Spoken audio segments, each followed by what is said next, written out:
Welcome back to Hotel Bar Sessions, Episode 4. Today's topic, Origins.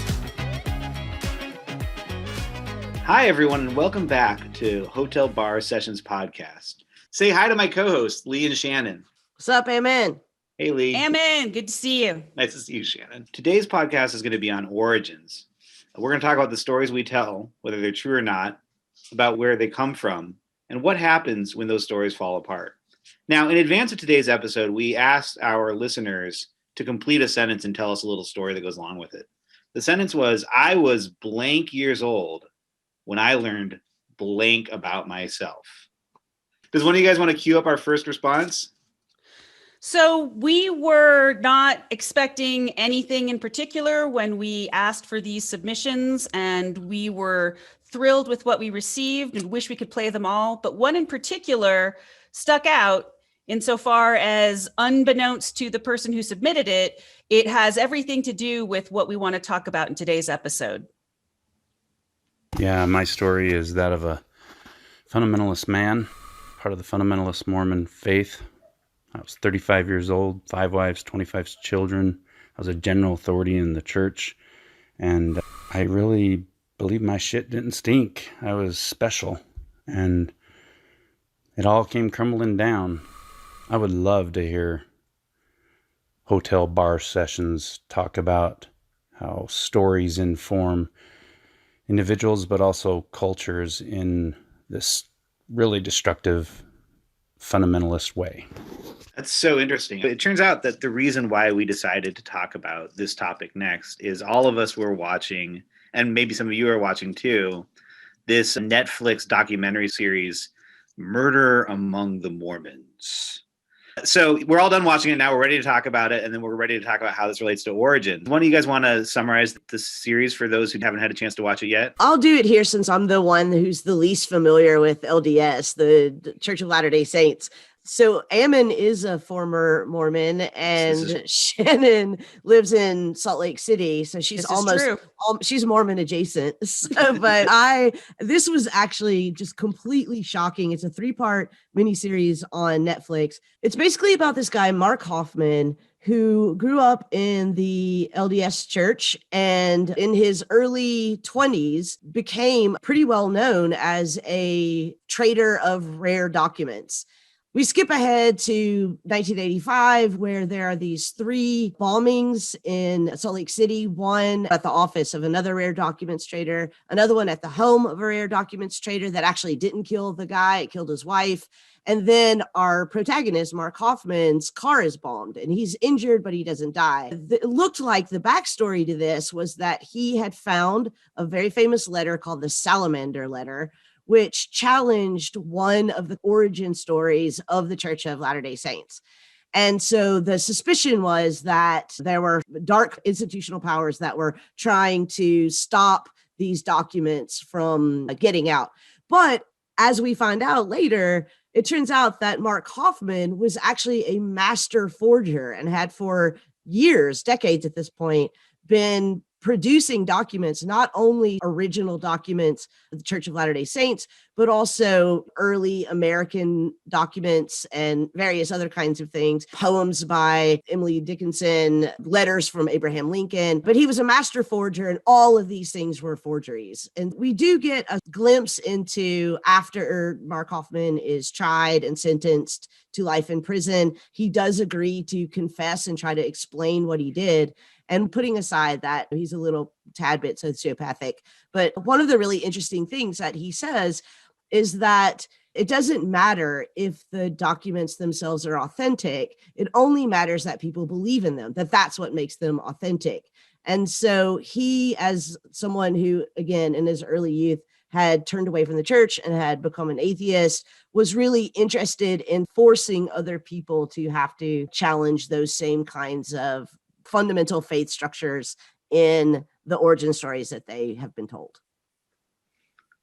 Yeah, I was curious how you guys would take this. So just as a full disclosure, I did grow up Mormon. I actually also, I'm a little too young to remember the story well. I was 8 when all this happened, but I'm very close to people who were very close to this story. And so it's a story that I've known about for a long time.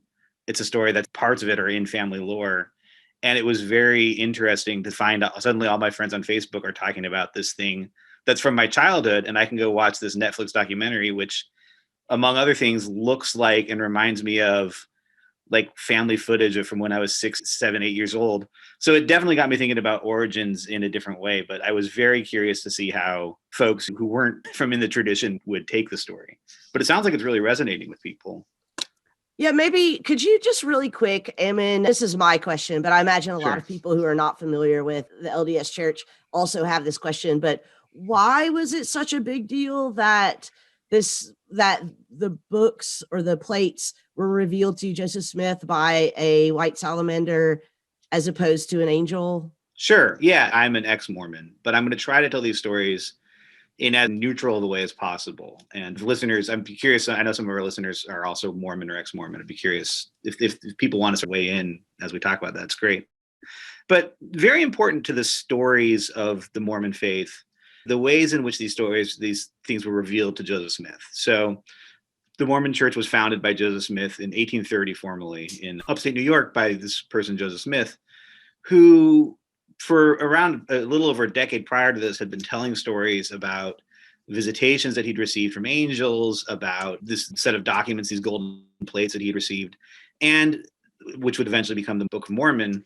And a lot rides on his testimony about these things, his testament about them.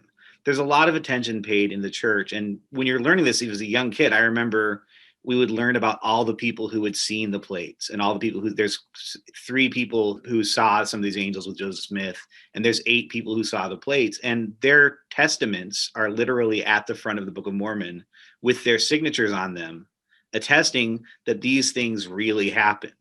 And so these things really happened is a super crucial part of the way in which this origin story of the Mormon Church is told. The angel who supposedly revealed it was this guy Moroni, who's an important figure in the Book of Mormon, and was connected then to the Mormon theology. The figure of a salamander, it sounds like Mark Hoffman chose it just because for the lulz, we would say nowadays, right? Because he was a troll. But I always thought it was more interesting than that. There's also pretty well attested evidence that Joseph Smith, especially as a younger man prior to founding the Mormon Church, and his family were pretty actively involved in some of the occult and some sort of like more experimental forms of spirituality that were active in upstate New York with connections to magic and alchemy and such. And salamanders are big figures in that. So I always thought it was the thing that made it scary was it moved it from a humanistic religious register to a like magical occult register. But maybe that was just an unconscious choice on Hoffman's part. But that's, I think, the crucial thing. I want to add one thing, Lee, to the way you're summarizing the story, which I think is crucial too. I think it's really important that even though when he's in jail, Hoffman describes losing his faith. He says, I lost my faith when I was like 13 or 14. He was living his whole life, including throughout this, as an active Mormon. So nobody other than maybe his very close friends would have known that he had lost his faith, which I think is an important and maybe not surprising for a forger. But that's why I think the salamander is important. One of the things I was thinking about when I was watching this, because it's pretty clear that there's a deep connection to documents and documentary evidence supporting the origin of the Mormon faith. And I think that that's true of really any faith or any political system, this search for the document to ground it and to have it be an origin.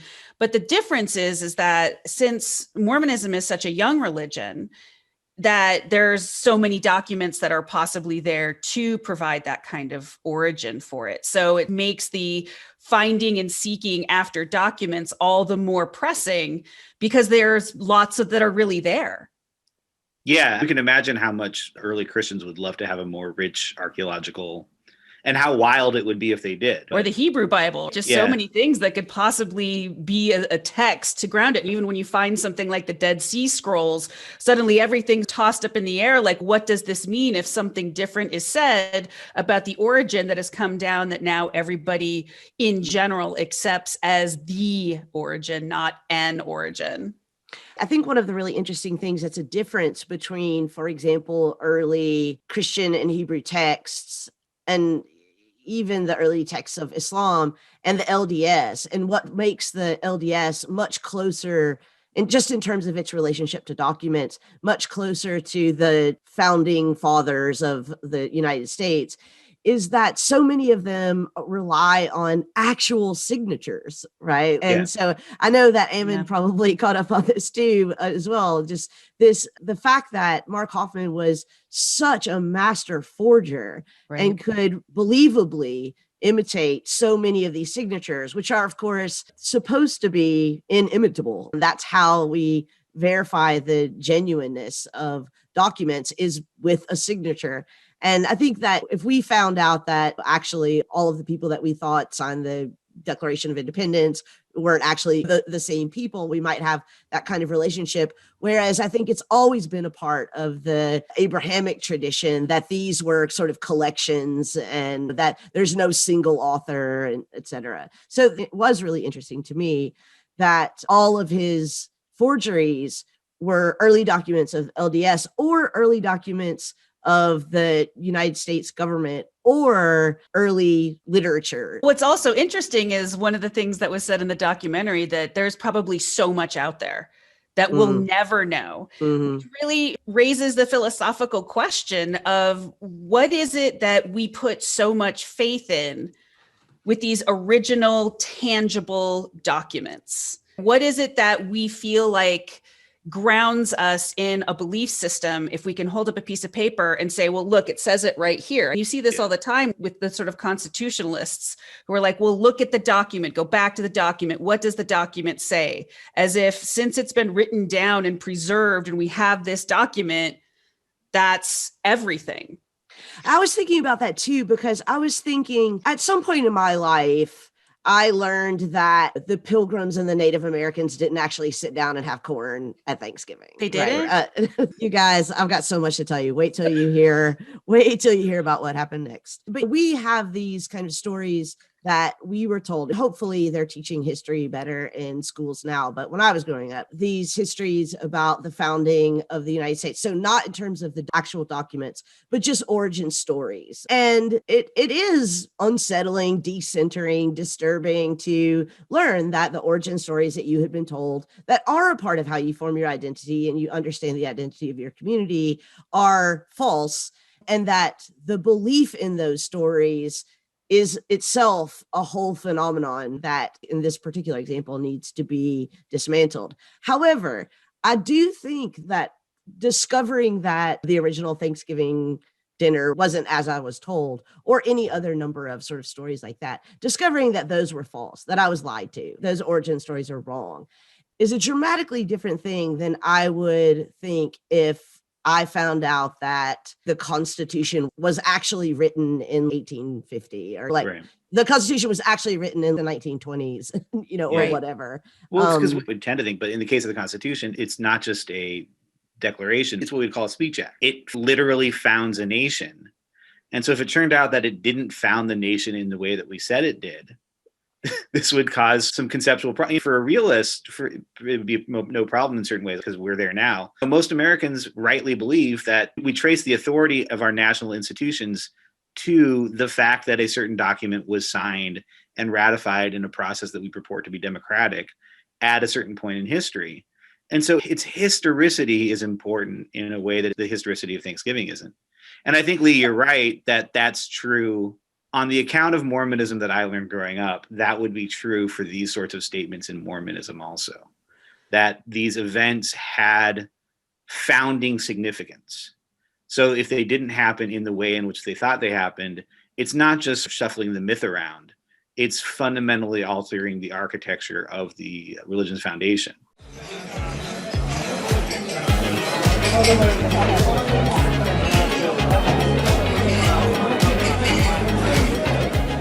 I just want to go back, though, and push a little bit, because I think you're absolutely right, Ammon. And I think that something like a white salamander letter or the fact that the Constitution was written in the 1920s would completely upend an entire national identity or an entire religious identity. But I think that going back to Lee's story, there's something different about hearing about the American Indians and the colonists sitting down to dinner together where there is no document to ground it. It is just a story that's been repeated. And actually holding up the Constitution or holding up the White Salamander letter or the Book of Mormon or whatever and saying, no, look, here's this actual paper that grounds it. That's really different. And I just wanted to explore that a little bit more. Yeah, it would be more like finding out that the planting of the American flag on the moon photo was actually happened in Nevada. You know, Right. so like Yeah. it is interesting because no one really is that hung up. I suppose some people are very hung up, but most of us are not that hung up about the fact that Shakespeare probably didn't write Shakespeare's plays. Or I don't think even any of us philosophers would be all that shocked or bothered to learn that Socrates never said any of those things. I would be devastated. He was Yeah. always just a character of Plato. But you're right. These things like these material documents, whether they're photographs or videos or texts, have a different status as groundings of origin stories than the stories that we tell each other and that we pass down, for example, through folklore or through family history or whatever, which we always understand as story constructions and stories. Whereas these seem like something else, like the truth. So it's interesting. I think the way you could flip that a little bit is also to say that the problem of skepticism becomes a more pressing problem when dealing with textuality. So, for example, Hegel in Hegel's Aesthetics, which is what he titled them, Hegel's Aesthetics. You would. I'm going to name them after myself. Here's my signature. They're my aesthetics. But he very much seems to insist on the importance of epic poetry, which he takes to be doing this founding work, only being really possible in a pre-literate world. In a world in which you don't have either a very fixed record or a lot of other things that could confirm or disconfirm the truth of what's being narrated. And on the one hand, it might be because then you're more credulous, but it might allow things to function as myth in a more smooth way. Whereas when we start to rely on this idea that we can really fix the exact story with reference to specific shareable objects, and especially I think with shareable objects that have signatures attached to them, that fundamentally changes what we take an origin to be, even when in places like the United States, many people want to very strongly attach their identity and their mythology to stories about origins with signatures attached to them, whether in the Mormon faith or more broadly. And you see how that disproportionately then goes against people that would have originally had oral traditions as opposed to written traditions for as far as who gets to claim what the origin of a nation or a country or a people is. And of course, that's a problem for the United States. Go on. Well, I just mean the difference between certain indigenous peoples who can't hold up, here's the signature that says that this is our community, this is our land, this is the Pilgrims were not welcome to our dinner at all, versus here we actually have the land deed that says that this is our land and their signatures on it, and therefore this is the truth of the origin of this place.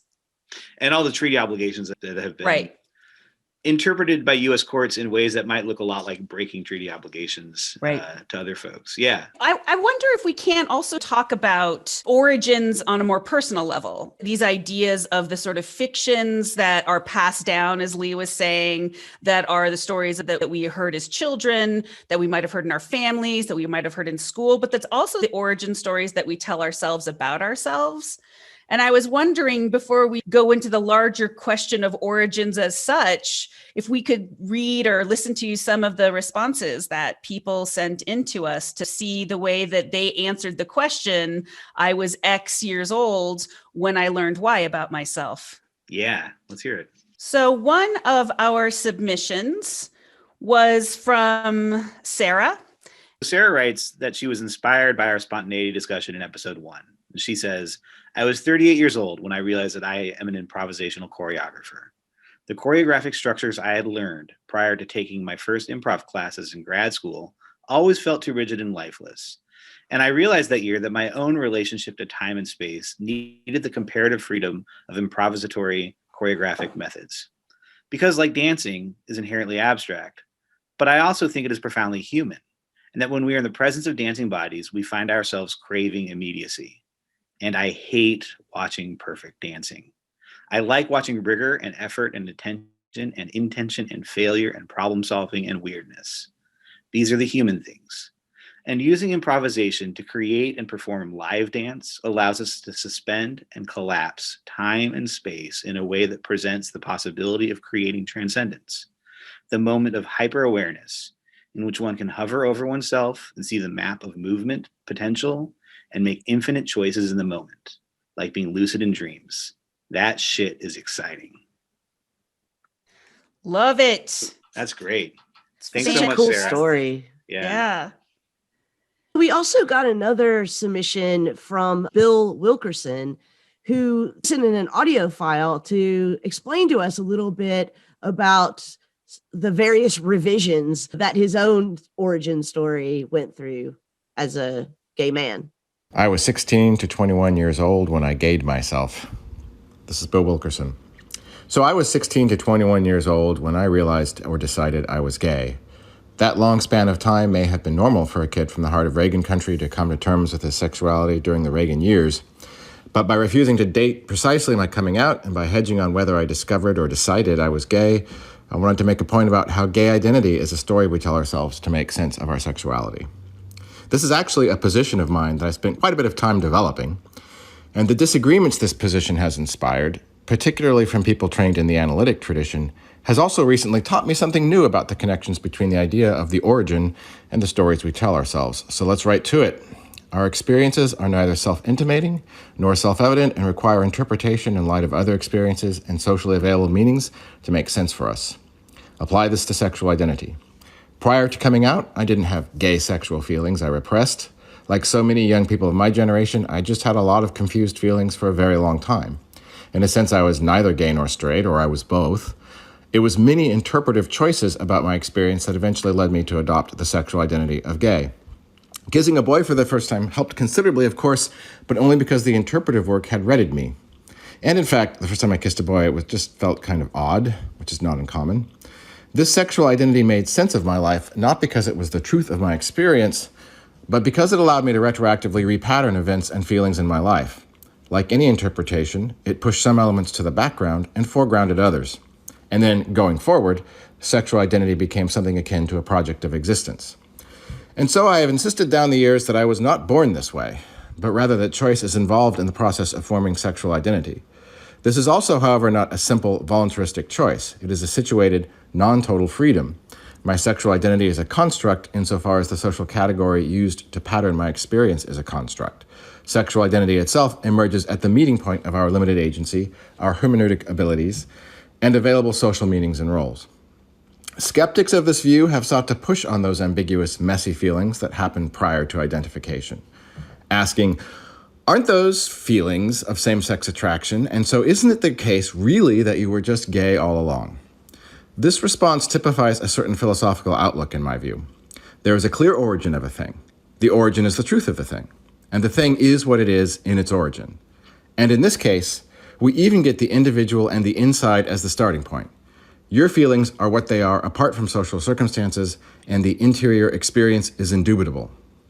Now, I've developed many responses to the skeptics in this position over the years, and they're all basically just reworkings of various standard arguments against the myth of the given, the idea that fully foundational truth resides in our experience. But I only really recently realized that I hadn't fully relinquished my belief in the same myth. I was still imagining those feelings and the interpretation of them as separate things. It was, of all things, Deleuze's difference in repetition that somehow broke me of this by making clear that the issue was indeed a question of origin.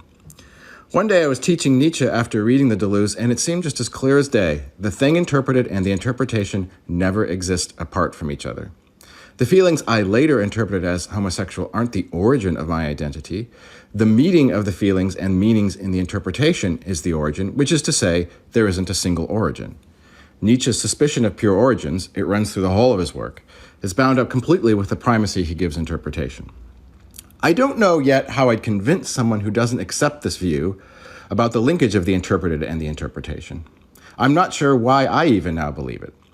But I'm more convinced than ever that my origin story as a queer is the opposite of simple. Thanks so much, Bill.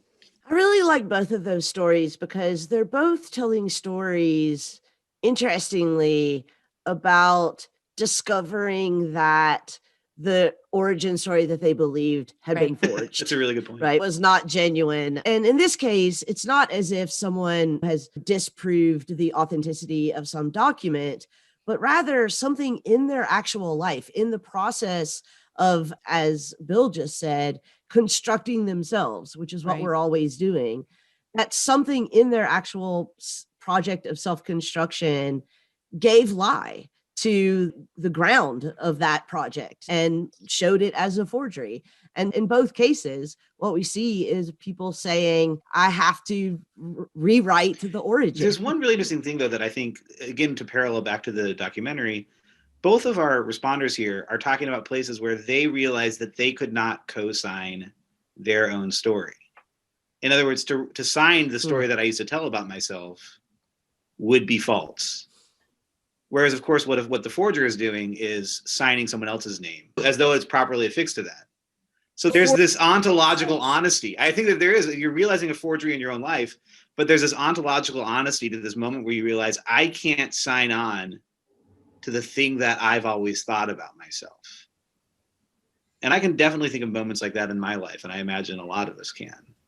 Just looping it back to the documentary, Mark Hoffman, when he was young, had figured out how to alter a coin so that it appeared to be genuine. And he sent it to the Treasury Department, and the Treasury Department said, this is genuine. And his response is, if the Treasury Department, the authority, says something is genuine, then that's genuine. So the authority marks it with a kind of truth and says that it's genuine. And then it was Mr. Shannon that Lee liked so much, who actually rephrased what that story was and said, yeah, he said, if something is accepted, if you can convince somebody that it's true, then it becomes true.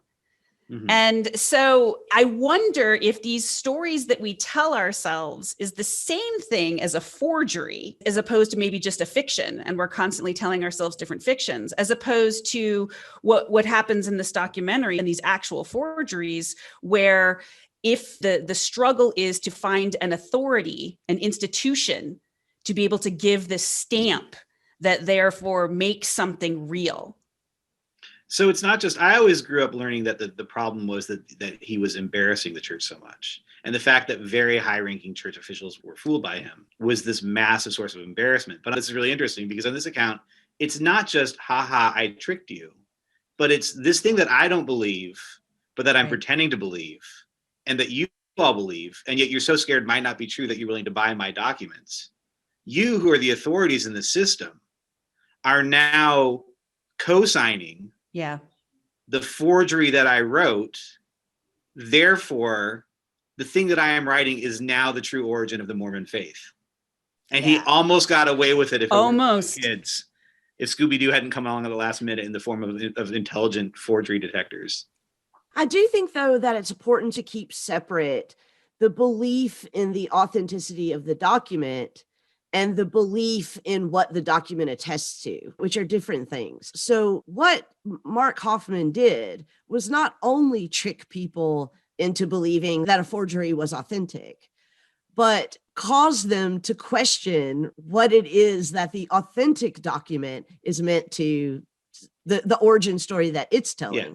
So it's not really about the origin of the document. And I think this is paralleled in Mark Hoffman's own account of his own kind of falling away from the LDS church, is that he reached a certain age where, and I just want to say this is consistent with my own experience of falling away from the church, is that I reached a point in my life where I just realized that for whatever reason, and I'm not sure if it's good or bad, but my mind just cannot believe in this story. Yeah, same thing. And I think what Mark Hoffman wanted was to force people in that tradition, in the LDS tradition, to just ask themselves. And so it doesn't actually matter if he's ultimately successful in tricking people into believing that his forgeries are authentic.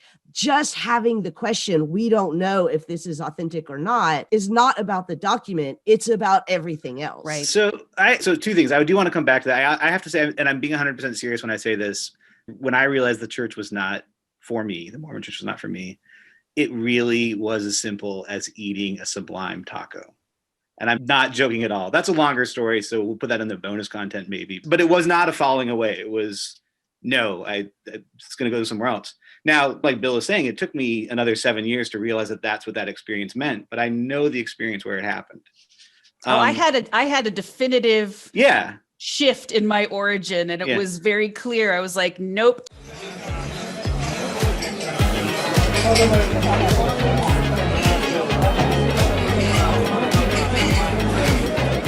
But I also want to come back to this thing you guys are saying about calling into question. I think that to get something signed on by the authorities in the context of the Mormon faith is an explicit enough endorsement of truth. I think that Hoffman and Shannon are both right. The Shannon in the show, not our Shannon. You're right too, but that's not who I'm talking about right now. When they claim that truth comes down to this ability to get certain people to sign on to something. Because in the context of authority in the Mormon faith, I think that the materiality is important, that a lot of people have emphasized, but so is a certain account of authority. And it's really important that the people who Hoffman was able to trick, and the person who started our call, the former polygamist who started our show today, both described their role as general authorities. That is to say, certain people's authority is supposed to play such an important role that have a truth interpreted by them changes the structure of belief. I think that I don't know if it's specific to Mormonism or not, but I think that that's a really important part of the way that Hoffman's working. And it's also where I feel like, Lee, I'm worried you're getting him off the hook a little bit here.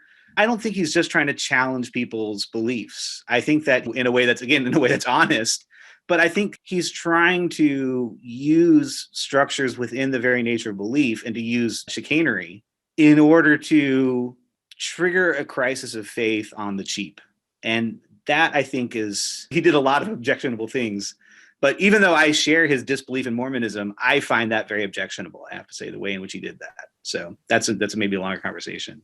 But going back to Brady, our first audiophile who talked about being a member of the general authority in this polygamist sect, he specifically said, I thought my shit didn't stink.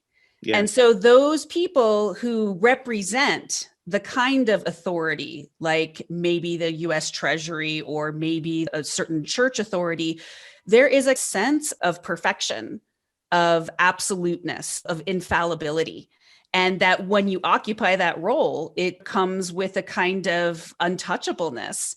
And so I do think that Hoffman saw that and was deliberately trying to show the lie and the human fallibility of these people. And I actually think it's really interesting because Shannon didn't want to make him into a hero. And even the way I'm talking about it, it's like this is what he was trying to do, is try to shake these structures. And he almost has that kind of Nietzschean criminal that just is beyond good and evil and is doing these sorts of things, and you don't want to praise it. But on the other hand, you're, wow. Yeah, I also don't want to, I want to tread carefully. I don't want to sound like I'm defending what he did, especially he did commit these 3 very terrible, violent acts. But I don't think he's just a simple con man. I think that one of the great things about being able to actually listen to his confession and his interview before the parole board or the sentencing board was being able to see how deeply philosophical he was and how careful he thought about both the acts that he was committing and the consequences of those acts. If I could just make a sidebar here for just a second. Many years ago, I think it's probably about 15 years ago or 12 years ago now, Neve Schulman made this documentary called Catfish. You probably know the MTV show Catfish, and everyone knows the internet slang term catfish. But the term was originated in this documentary that Neve Schulman made, and I think it was like 2008. And in it, of course, he falls in love with someone online and finds out that the person that he thought that wasn't there, it was actually this middle-aged woman who was living in Michigan. Now, the interesting thing is, at the end of that documentary, they interview the woman's husband who didn't know anything about this. And he's just randomly telling this story about how it used to be the case that when they would make these large shipments of codfish from China to the United States, but by the time the fish got to the United States, they would be all mushy. And so they learned that if you put a few catfish in the tanks with the cod, that the catfish are like nipping at their tails and keep them moving and active for the whole trip. And then you have fresh cod by the time it reaches the United States.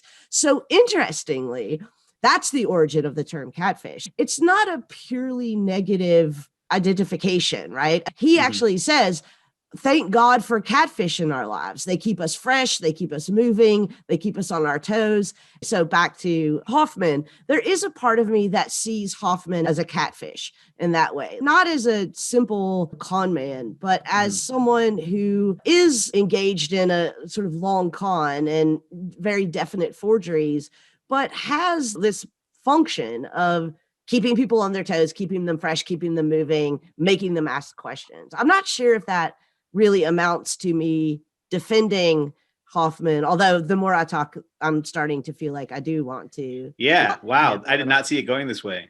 Sorry. I think, I do, but this is why I was thinking about it's always so uncomfortable to listen to Nietzsche talk about things like criminals and like they're just functioning in a way that is not tied to the same kind of outdated and destructive morality that the rest of us schlubs are functioning according to. And you're thinking, wait, is he saying criminals are good? But I think he's saying what Lee was just saying, that they show us a different way of looking at the world, that while we may not want to say that's what we should be doing, it shows the lie in the way that the world tells itself it's functioning. So in this story, this document could possibly shatter or rearrange or reconfigure in some fundamental way the LDS church. If it's not the Angel of Moroni, but instead it's a white salamander. And I think that the person aside, Mark Hoffman as a person aside, what he did shows that is the way that the church functions in terms of its own origin.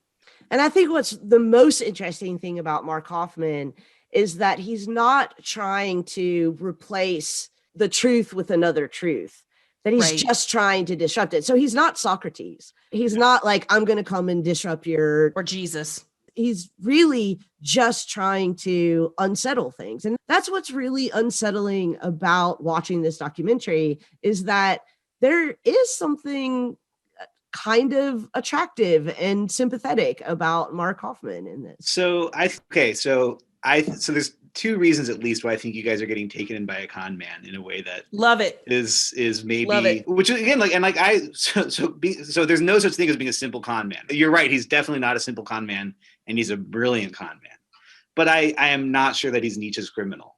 So, and I will admit I'm probably... Is he a catfish though? Is he a catfish? He might be a catfish, yeah. Okay. And I'll admit I'm probably colored by my own personal recollections and backgrounds of things. But I think there's at least two big problems. One was his willingness to sell the documents to the Mormon church because they have piles of money so that they would sit on them. In other words, the Salamander letter had gotten out. The Salamander letter actually wasn't devastating. I think that if just the Salamander letter, the contents of which on its own would have been pretty bad, but I think the church could weather that, and they were well known. But just quick question here, because my understanding was that the Salamander letter was a example from some larger file of documents that he was supposed to be producing. So yeah, maybe the Salamander letter itself wouldn't have been that damaging, but the idea was there's all this other material. Yeah, so that's exactly right. But I think that promise is crucial, right? So the teaser has been released to the public, and the church can see how damaging the teaser was, but they can recover from it. But the claim is just that Hoffman is going to sell them this McClellan collection, which will be damaging. And then if he had done the 116 pages of the Book of Mormon, if he had done that, I might be willing to say that he was Nietzsche. Like, that would have been sufficiently philosophically interesting that I would grant it. But I don't think he was capable of it, which is why he resorted to bombs. But the point is, I think in both cases, he was perfectly willing to let the church bury them and let the damage be that enough people would know that the church was burying something for it to do the work.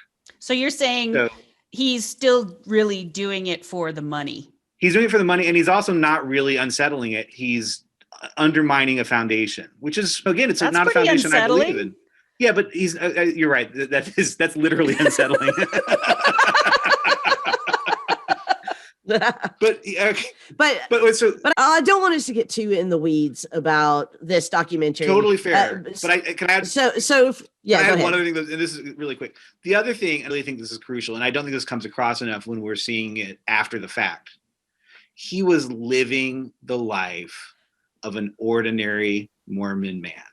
And the number of ordinary Mormon men who don't fully believe the story, but still profit from involvement in the faith is a sufficiently large thing. He's not a sort of creator in the Nietzschean sense. He's a guy who wanted to have it both ways. And it might be my own perception, my own decision to leave the faith because I couldn't do that. But I cannot help but see him as somebody who wants to pretend to be the Nietzschean criminal, wants to pretend to be the knight of faith, but really is just a cheap imitation.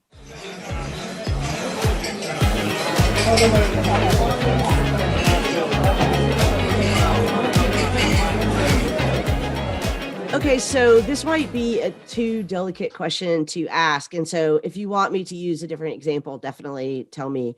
But if you are willing to say that at the end of the day, Hoffman's just a con man, that the origin story that he's trying to present was just a forgery, it was just a con, then is it also the case that the LDS origin story is just a con? Like it's just a way to build a pile of money, as you said. Ammon, you have the floor. Yeah, so I don't know the answer to that. Joseph Smith says that certain things happened, which we would regard, if he really believed them to happen, as hallucinatory events. And I think this is true of a lot of religious foundations. They involve people who purport to have experiences that fall well outside of the realm of normal experience. So the question is this a story that somebody really had these experiences and they're describing them? Or was this person just engaging in a con? Since I don't believe that Joseph Smith saw God, and he says he did, is he lying? In which case this is just a con. Or does he believe this about himself? Hoffman tells us the answer to that question about himself. Joseph Smith never tells us the answer to that question, so I don't know. But yeah, I'm willing to accept that it might just be a con. We just haven't found the document yet. I guess maybe what was behind my question was the other element of the structure of a con, which is that you're trying to gain something out of it. You're trying to gain something out of the lie or the forgery or the story. The reason I asked it that way is because you had just said the LDS church sits on a pile of money. And so maybe it does still seem like a con to me in that sense. And so for our Mormon listeners, I'm just saying on the structural account that we're using, it does appear that is the case, but maybe to be less controversial, or I don't know, this might be more controversial, we could say the same thing about the origin stories of the United States and pick whichever one you want. That the United States was founded, first of all, that the United States was a vast empty land, or that people came to North America to flee religious persecution, or whatever, in any one of many, many, many stories. But it's not hard to say those stories produced great wealth for the people who perpetuate those stories. And so in that sense, that makes sense. But that's why I want to go back to the question of authority and who has that authority and what comes from that. Because the question of whether or not the founders, if you will, of the United States, the writers of the Constitution, the signers of the Constitution, or Joseph Smith, or people who have founded something, whether or not they themselves believe it, it's an interesting question, but ultimately not all that interesting when you talk about the repercussions of the founding, of the origin of a belief system about a nation or a religion. And whether Joseph Smith or people got something from the Constitution, whether or not that's the main issue, I think it's not. I think it's people now who have had enough time and enough history to be able to make an institution and to have certain authorities be the guardians of that institution.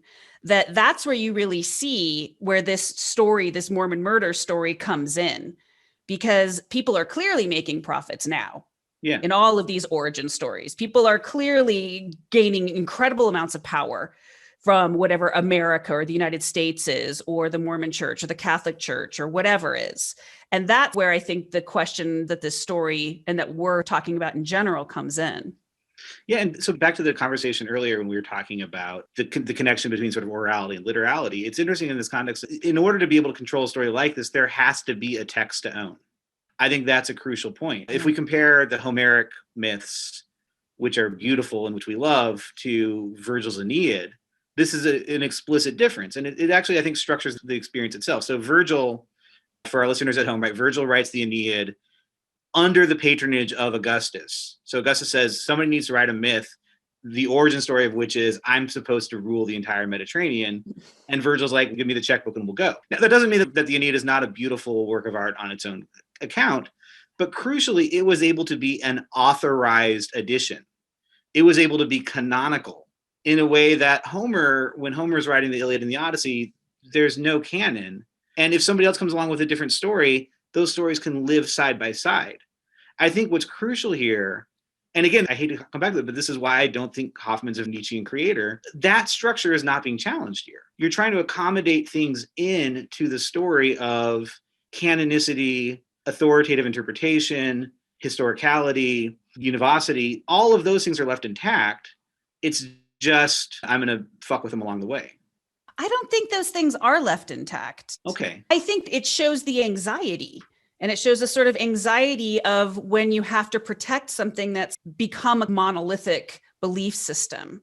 And again, for our listeners, I think that there are many monolithic belief systems, and this is just allowing us to talk about one among many. I think that it shows the anxiety, not to go too far back with Nietzsche. When Nietzsche says, when we are presented with something unfamiliar, what do we want to do? We want to find the cause and an explanation in order to take away the anxiety of the unfamiliarity. And eventually what we do is we say it so many times that it becomes the origin or the explanation, and it excludes all other explanations. And so when you have something like a letter or a bunch of documents or missing pages of a very important text, threaten that. It shows the anxiety that happens when that one explanation, that one cause can maybe not be the one cause and the only explanation. And I think all of those old white men standing around looking at the document was they're very anxious. Yeah, yes, a very anxious. visual presentation of the anxiety of challenging the monolith. Yeah.